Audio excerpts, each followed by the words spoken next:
United States of America President Donald Trump's China visit is being seen as an important diplomatic engagement between Washington and Beijing at a time when global trade tensions and strategic competition remain high.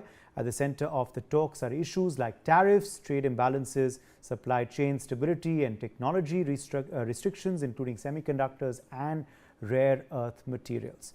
Both sides are looking to reduce economic pressure and stabilize relations, even though strategic distrust continues to shape the broader relationship with the United States. The focus then is on narrowing the trade deficit and improving market access for American companies. China, meanwhile, is seeking relief from tariffs and curbs that have impacted its growth and global competitiveness. What does that mean for India?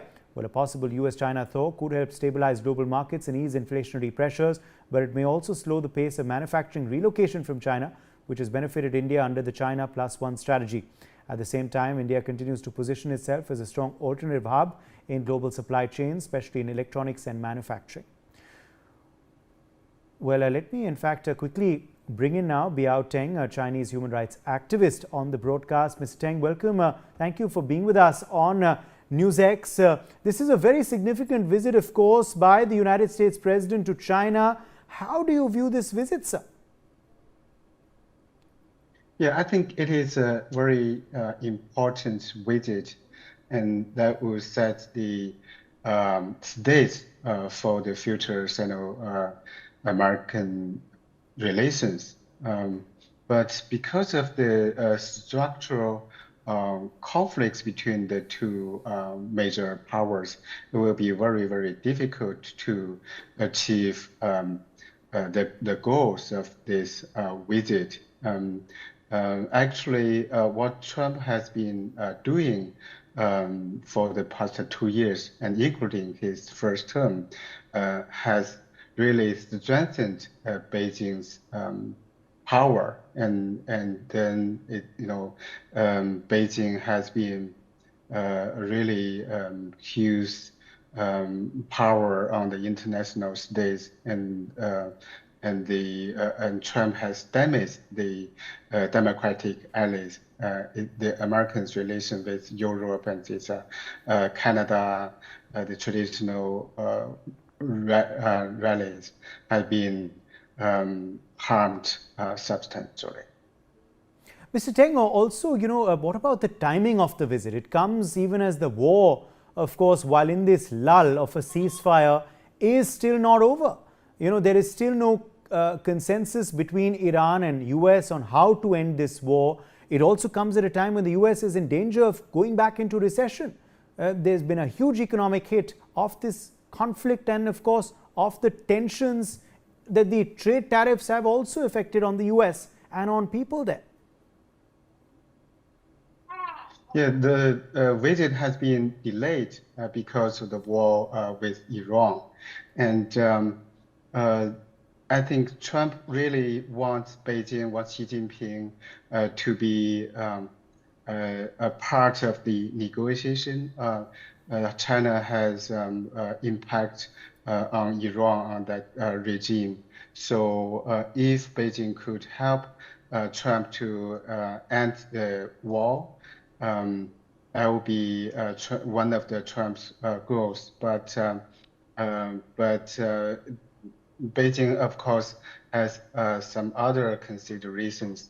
It will be difficult for them to make a deal, and we know that Trump's war with Iran.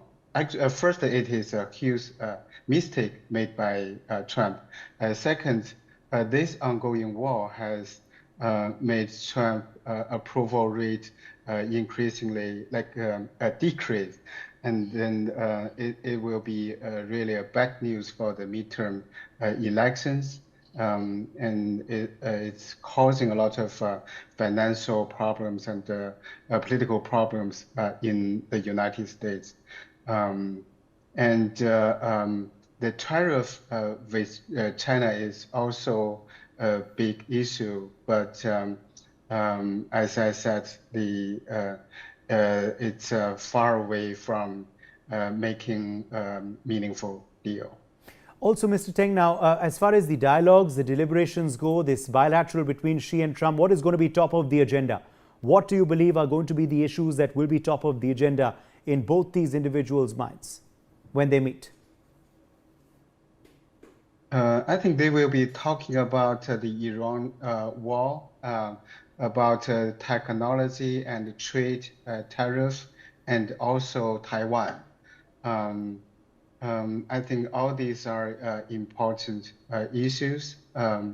I think the two most important issues are trade and the Iran war. But some top giant leaders, including Tim Cook and Elon Musk, and some other business leaders are with Trump, and Trump really want to persuade Xi Jinping to open its market to the United States, to the I was just going to ask you that. I was just going to ask you that, Mr. Yeah. Teng. What concessions would the US want, and what concessions would China want?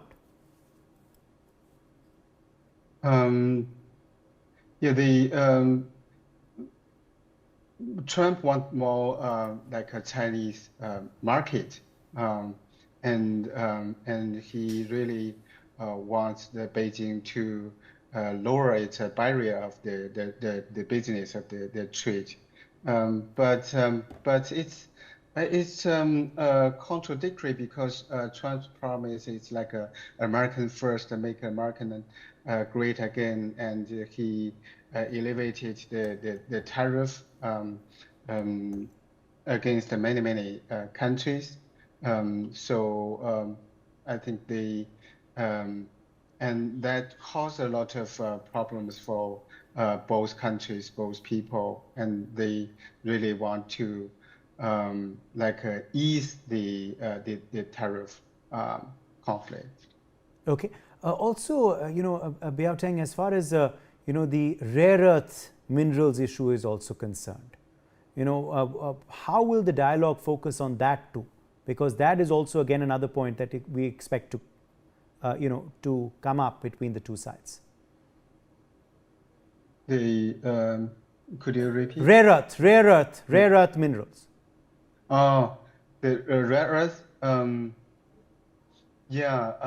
I think that's bargaining chip for Xi Jinping, and Beijing always use economic coercion. Right. It's resource and like rare earths and other important resources to achieve its political goals. But if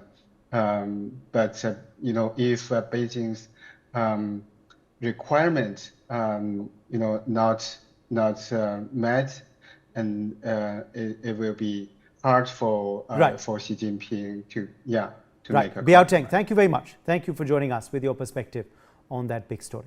Let me also bring in now some more guests joining us live at this point. Ambassador Bhashwati Mukherjee, former diplomat, is with us live. Madhav Nalapat, editorial director of the Sunday Guardian, also joins us. Sumit Peer, political commentator, is with us on the broadcast as well. Ambassador Mukherjee, the timing of the meeting, of course, is very crucial. This visit by Donald Trump to China was delayed because of the war, but the war is not ended. Obviously, Trump did not want to further delay this visit, and he is visiting Beijing. How do you view the timing of this meeting, weighing in on his visit? Do you believe the war is casting a shadow on the other deliberations that would have happened? And what do you believe will be top of the table? Well, I think that the timing of the visit demonstrates that whether he says it publicly or not, the conflict with Iran has not gone the way President Trump wanted, and he is on the back foot. At the same time, the measures introduced earlier, which have just been discussed with our co-panelists, including the tariffs, etc., the rise in gasoline prices across the United States, etc., have impacted his popularity rating, and even his MAGA base is getting alarmed and will definitely have an impact on the midterms. I think he has gone to China to do a deal. The issue here is, what kind of deal will it be? Would it be that he would ask China to try to do a breakthrough with the talks on Iran, given that his favorite field marshal has miserably failed to do so? In which case, would he then give a free hand to China as far as Taiwan is concerned? Because the Chinese would definitely ask for something in return to get Iran to open up the Straits of Hormuz so that the world can take a deep breath and get back to normal life would come with a price attached. That price is not just rare minerals, etc. That price also is Taiwan. So it depends on what kind of a deal he makes. Secondly, can he be perceived to be making a deal and giving concessions to China on such an important issue when the world is watching? What is he going to do? Because he had begun by demonstrating huge hostility, what we call strategic dissonance with China.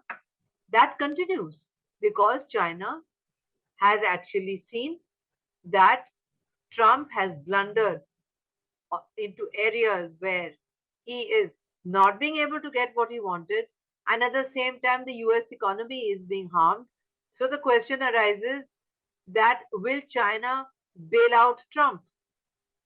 Second question is why should China bail out Trump? Third question is on what conditions will China bail out Trump? To me, that is Taiwan. That's it. He may privately have an understanding that at some point Xi Jinping will have a free hand in Taiwan. But would that suit the American business delegation that has accompanied him?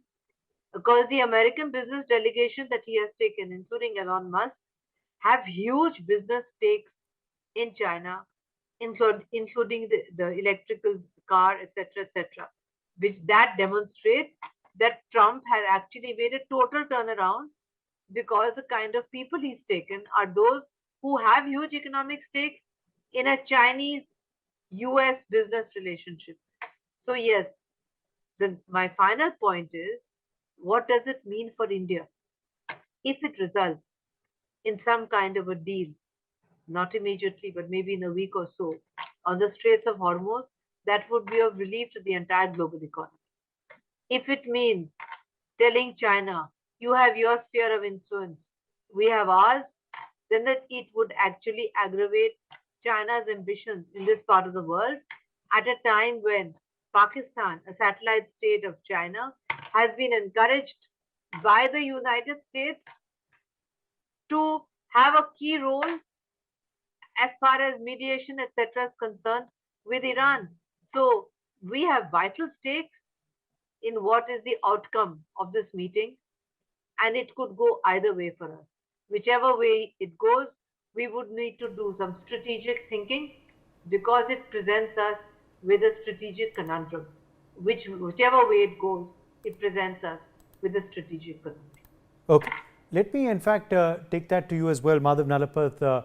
On this meeting, the economic ramifications it's going to have, given the fact that there have been these tensions between the US and China ever since Trump has taken over.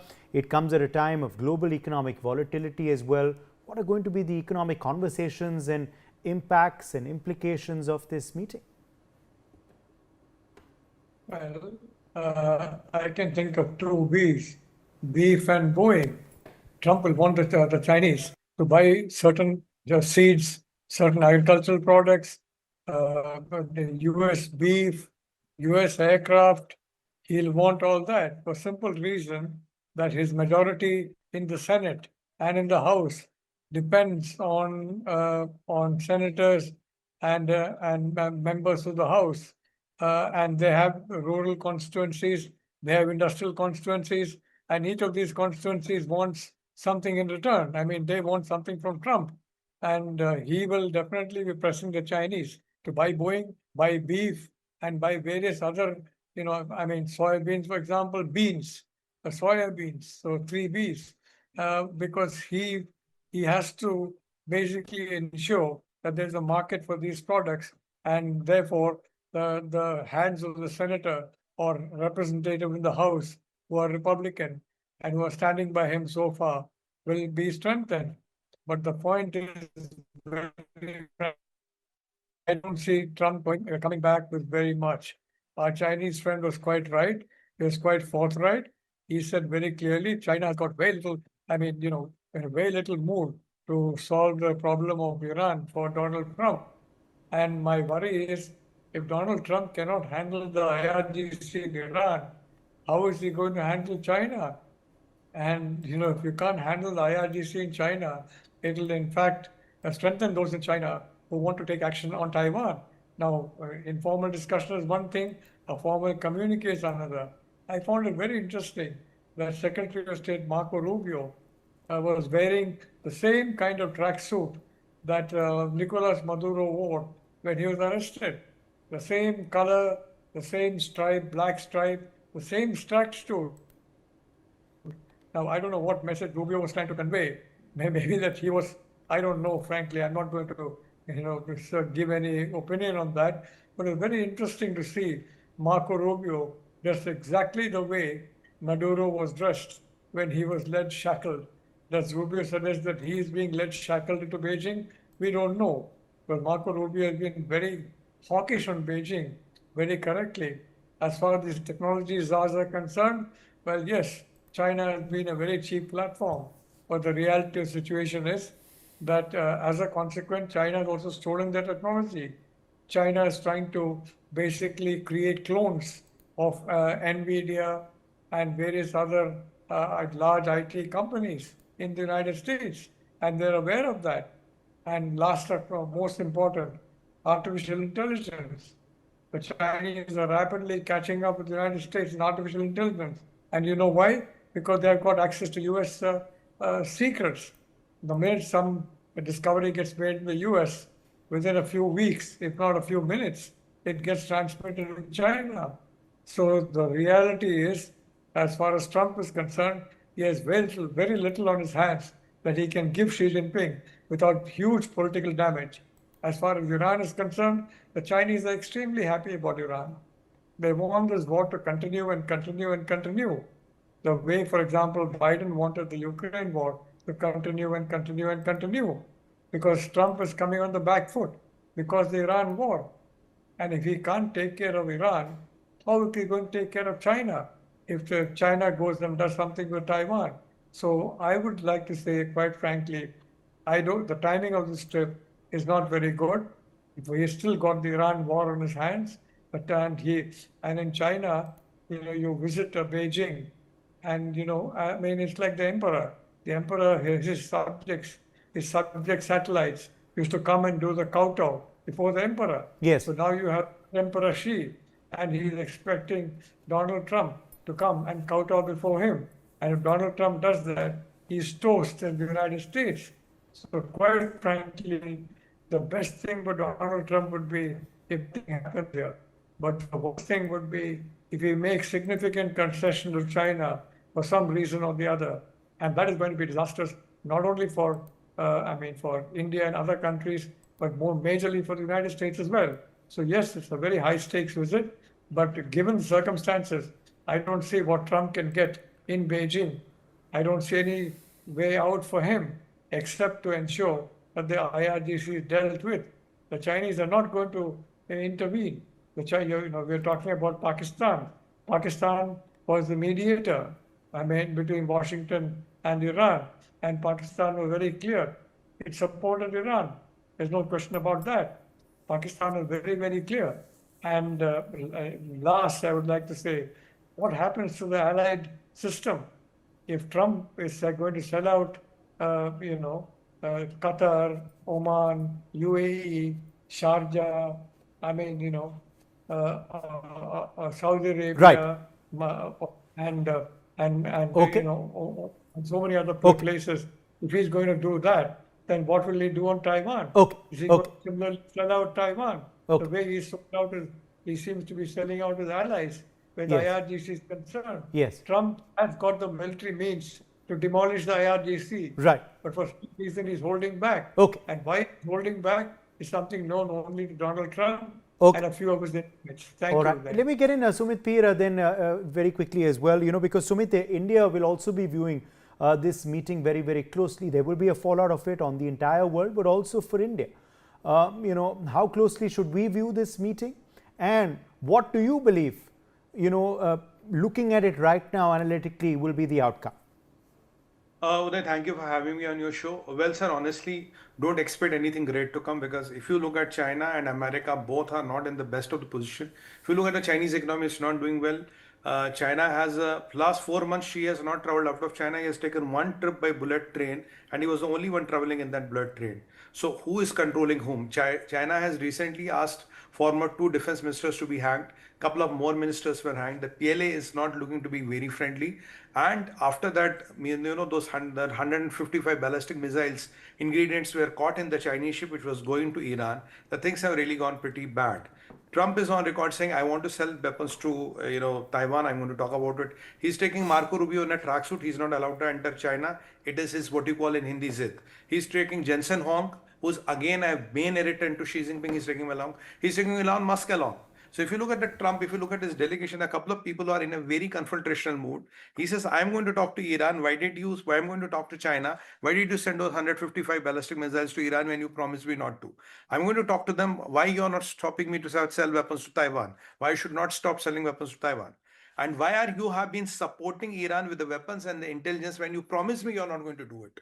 So if you look at the overall mood, it is quite confrontational. She is not in the best of the position right now, because you can see from his body language, you can see the foreign trips he is doing. You can see the foreign dignitaries he's meeting for the last 3-4 months. So looking at this, it is a game of leverages. Who has what leverage against him and who wants to get what maximum out of him? And Trump on record has said, I want to get maximum out of Chinese market. You are not opening the market for me. I'm getting these magicians with me. So the businessman, what he calls them, see how much of market can you open for me, and how can America benefit from you?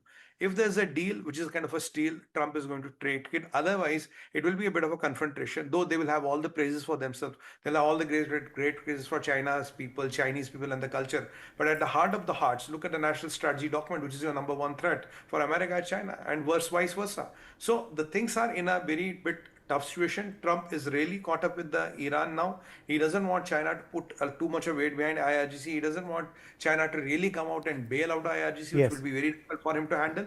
So he will see what leverages he has, what he can do. India has to keep its gunpowder dry. That is what you always do with China. Watch out carefully. Hope for the best, be prepared for the worst. That is how it will come out. My thanks to all our guests. We'll of course be keeping a close eye on this story. Donald Trump has landed in Beijing, of course, a while back. And now what is the outcome and what is the way forward? Well, that is something we'll of course be tracking very closely right here on Newsx. For the time being, my thanks to all of our guests. Let's take a very short break.